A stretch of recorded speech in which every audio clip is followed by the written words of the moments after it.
6월절 어린 양의 피로 나의 삶의 문이 열렸네. 저 어둠의 권세는 힘이 없네. 주 보혈의 능력으로 아멘. 원수가 날 정죄할 때에도 난 의롭게 설 수 있네.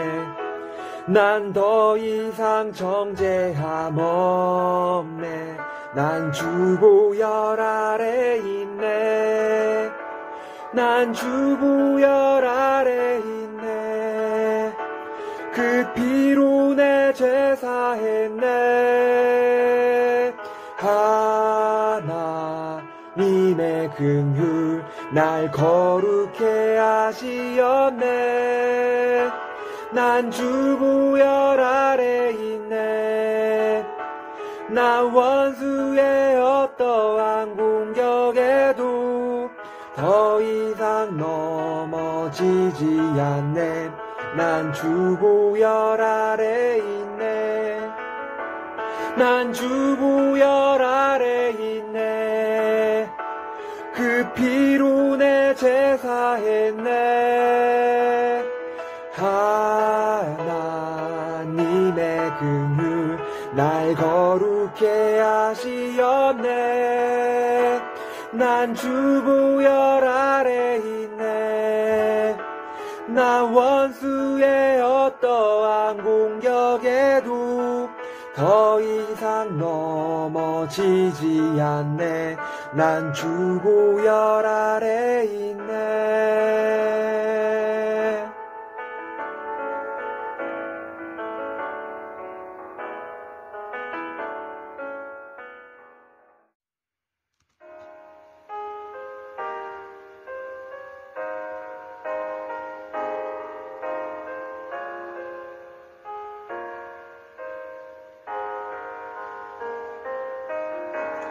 예수 우리 왕이여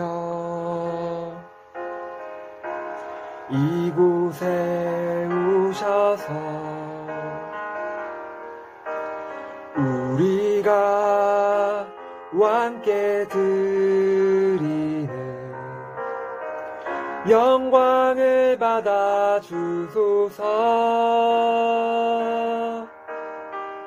우리는 주님의 백성, 주님은 우리 왕이라.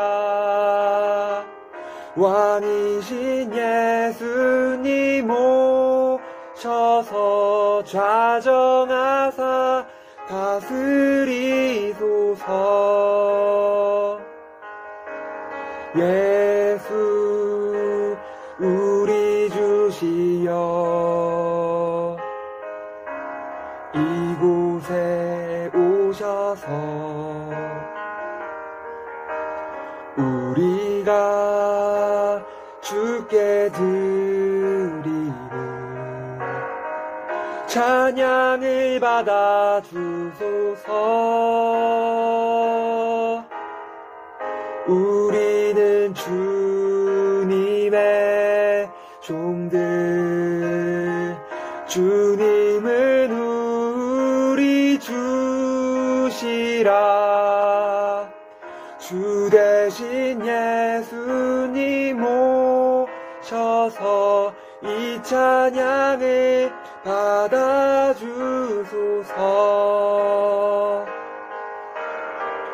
우리는 주님의 종들, 주님은 우리 주시라. 주 대신 예수님 오셔서 이 찬양을 받아 주소서.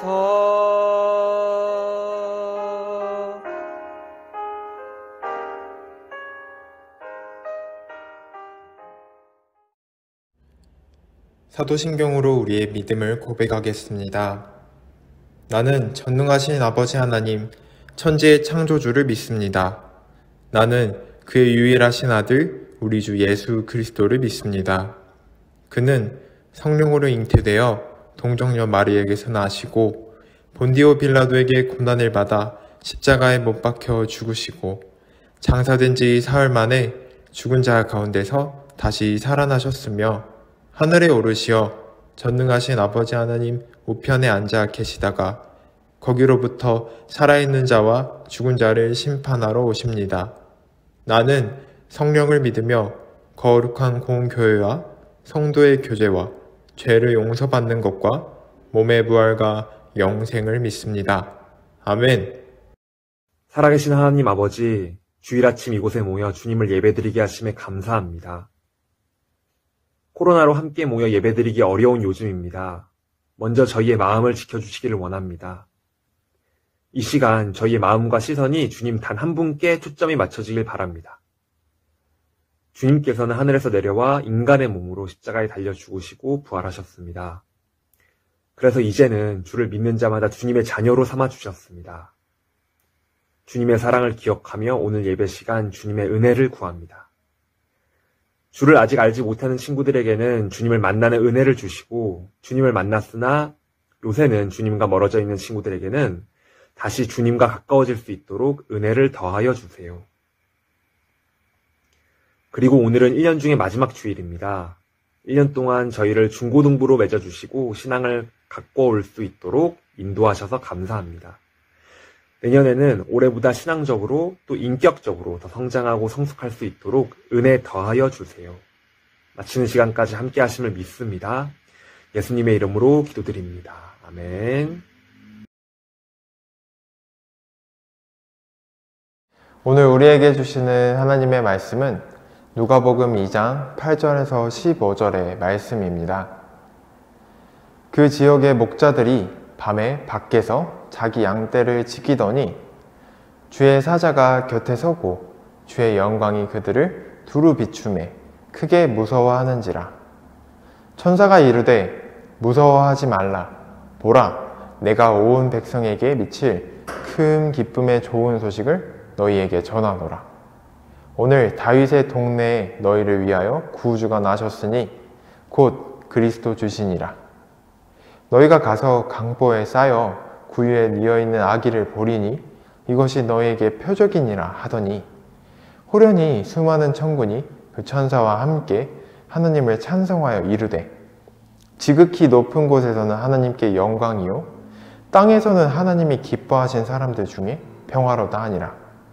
천사들이 떠나 하늘로 올라가니 목자가 서로 말하되 이제 베들레헴으로 가서 주께서 우리에게 알리신 바 이 이루어진 일을 보자 하고 아멘. 기쁘다 구주 오셨네. 영심교회 중고등부 친구들 안녕하세요. 김하영 전도사입니다. 한 주간 날씨가 정말 추워진 것 같아요. 우리 친구들 모두 다들 추운 날씨에 어떻게 다들 잘 지내고 왔나요? 그런데 이 추운 날씨에 우리의 마음까지 따뜻하게 만들었던 그런 기쁜 소식이 어제 있었습니다. 바로 예수님께서 탄생하셨다는 소식이었죠. 전도사님과 우리 중고등부 친구들은 지난 4주 동안 대림절 기간을 보내며 예수님을 기다리고 또 준비하는 그런 시간을 보냈습니다. 그래서 오늘 예배 시간은 전도사님과 함께 예수님의 탄생을 기뻐하고 축하하는 그런 마음으로 예배를 드렸으면 좋겠습니다. 오늘 우리에게 주시는 이 하나님의 말씀은 누가복음 2장 8절에서 15절까지의 말씀이었습니다. 오늘 말씀에는 이야기가 등장합니다. 예수님이 탄생하셨을 때 주변에 있었던 이 목자들에게 천사들이 나타나 예수님의 탄생을 가장 먼저 알려주었다는 그런 이야기였습니다. 아마 우리 친구들이 성탄절 주변 시기가 되면 이 말씀을 가지고 여러 가지 설교를 들었을 텐데, 그런데 이 말씀을 곰곰이 생각해 보면 여러 가지 궁금증이 좀 들지 않을까요? 바로 왜 하필 목자들이 먼저 이 소식을 들었을까라는 궁금증입니다. 왜 하필 목자들이었을까요? 예수님께서는 이 땅을 다스리시는 온 땅의 왕으로, 또 우리를 구원하실 그리스도로 오셨습니다. 그런데 이렇게 중요하고 귀한 분이 탄생하셨다는 소식을 한번 일반적으로 생각해보면 누가 듣는 게 어울릴까요? 아마도 뭐 성전에서 일을 하는 대제사장이라든가 구약 말씀에 관심이 있고 열심히 공부한 율법학자라든가 또는 당시의 유대 지역을 다스리던 헤롯 왕, 뭐 이런 권력을 많이 가진 사람들, 이런 사람들이 먼저 소식을 전해 들었다는 이야기가 조금 더 익숙할 거라고 생각합니다. 그렇지만 오늘 말씀에서는 뭐 다른 사람보다 더 많이 말씀을 배웠다던가 다른 사람보다 더 강한 권력을 가지고 있다던가 그런 특별한 사람들이 아니라 들판에서 양을 치는 목자들이 이 소식을 먼저 들었다고 하는 이야기가 나옵니다. 전도사님이랑 한번 이 이유에 대해서 여러 가지 추측을 조금 해보면서 오늘 말씀을 계속해서 들어볼까요? 가장 먼저 한번 이렇게 생각해 볼까요? 예수님께서는 이 땅에 가난하고 약한 사람들, 사회적으로 차별을 당하는 그런 사람들을 사랑하시고 치유하시면서 사역을 하셨습니다.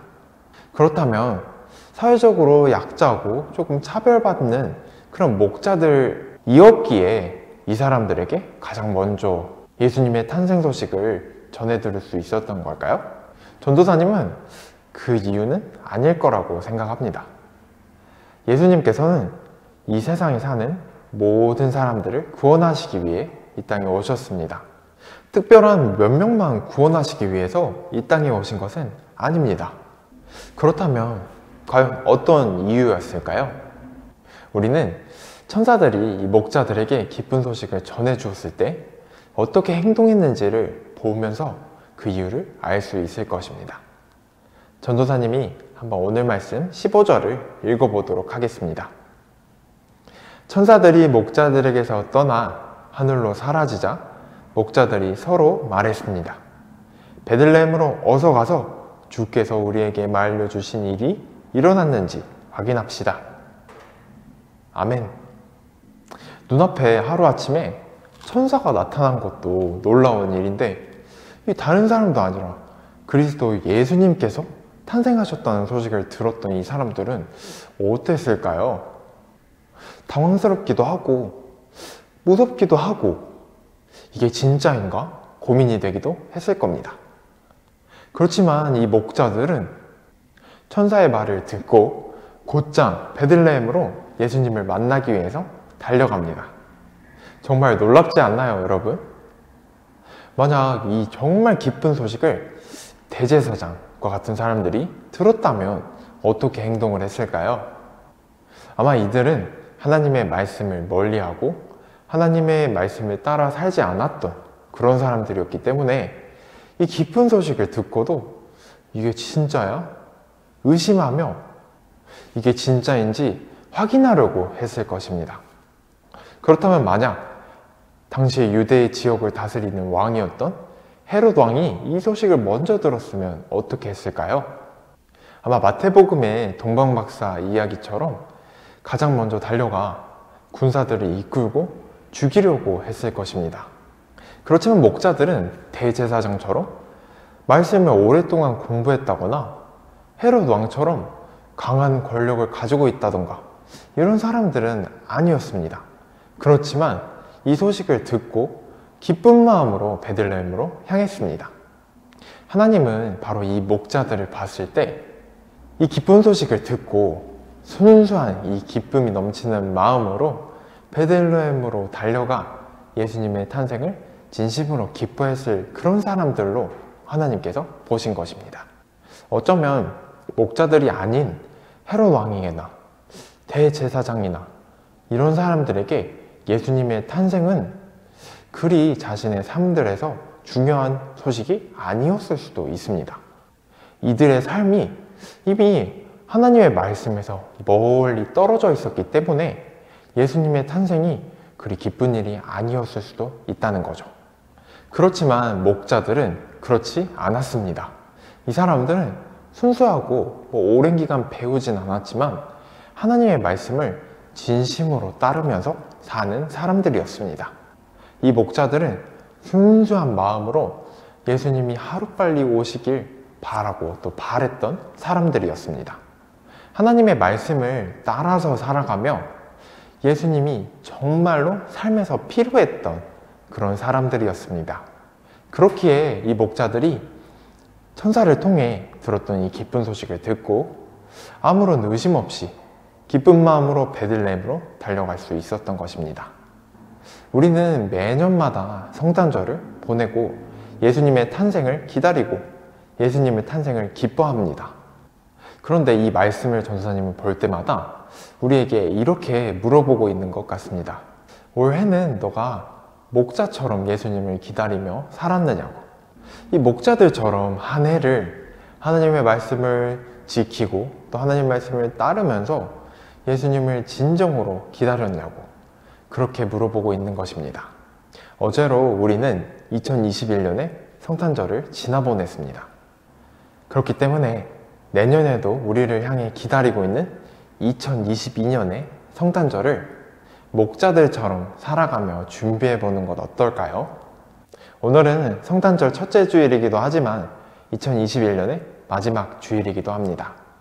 2021년을 돌아보며 2022년을 기대하며 준비하는 한 주를 보내시길 바랍니다. 전도사님이 기도하고 오늘 설교 마치도록 하겠습니다. 다 함께 기도하시겠습니다. 사랑의 하나님, 감사합니다. 이 시간 2021년의 마지막 주일에도 주님을 찬양하고 예배드릴 수 있도록 이 기쁜 시간을 허락해 주심에 감사드립니다. 이 시간 하나님의 말씀을 듣기 위해 예배를 드리기 위해 영신교회 중고등부 친구들이 주일 예배에 나왔습니다. 오늘 말씀을 듣고 각자 마음속에 다짐한 것들을 가지고 집으로 돌아갈 때 주님께서 이끌어 주셔서 예수님의 말씀대로 각자 마음에 있는 그 다짐대로 살아가는 우리 중고등부 친구들이 될 수 있도록 함께 해주세요. 2022년을 기대하며 기도합니다.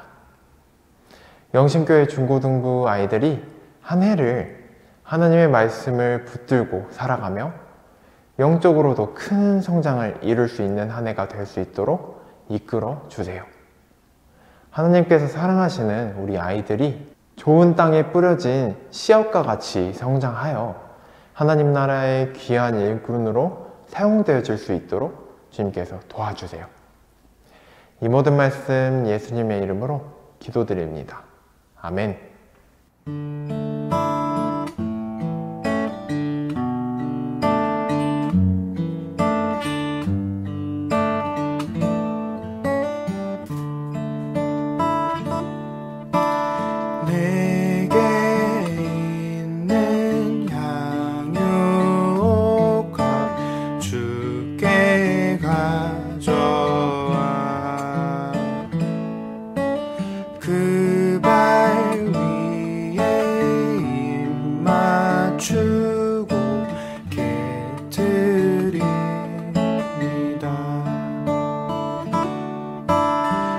나를 위해 험한 산길 오르신 그 발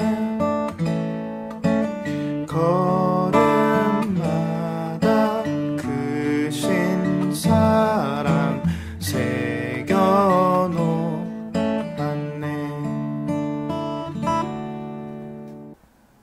봉헌 기도하겠습니다. 기도드리겠습니다. 온 세상을 공의와 또 정의로 다스리시는 하나님 아버지, 이 시간 영신교회 중고등부 아이들이 주님께 예배드리며 온 마음과 정성을 다해 예물을 드립니다. 기뻐 받아주시고 이 예물들이 주님의 손길이 필요한 그 현장에 사용되어서 우리 아이들의 따뜻한 마음이 또 다른 이웃들에게까지 전달되는 기쁨을 누릴 수 있도록 주님께서 이끌어 주세요. 그리고 코로나 상황이 하루빨리 끝이 나 모든 중고등부 친구들이 현장에서 모여 함께 찬양하고 함께 예배드릴 수 있도록 주님께서 도와주세요. 모두가 기대하는 그날까지 모두 주님께서 보호해 주셔서 질병으로부터 모두가 안전할 수 있도록 주님께서 보호해 주세요. 이 모든 말씀 예수님의 이름으로 기도드렸습니다. 아멘. 주기도문으로 예배를 마치겠습니다. 하늘에 계신 우리 아버지, 아버지의 이름을 거룩하게 하시며 아버지의 나라가 오게 하시며 아버지의 뜻이 하늘에서와 같이 땅에서도 이루어지게 하소서. 오늘 우리에게 일용할 양식을 주시고 우리가 우리에게 잘못한 사람을 용서하여 준 것 같이 우리 죄를 용서하여 주시고 우리를 시험에 빠지지 않게 하시고 악에서 구하소서. 나라와 권능과 영광이 영원히 아버지의 것입니다. 아멘.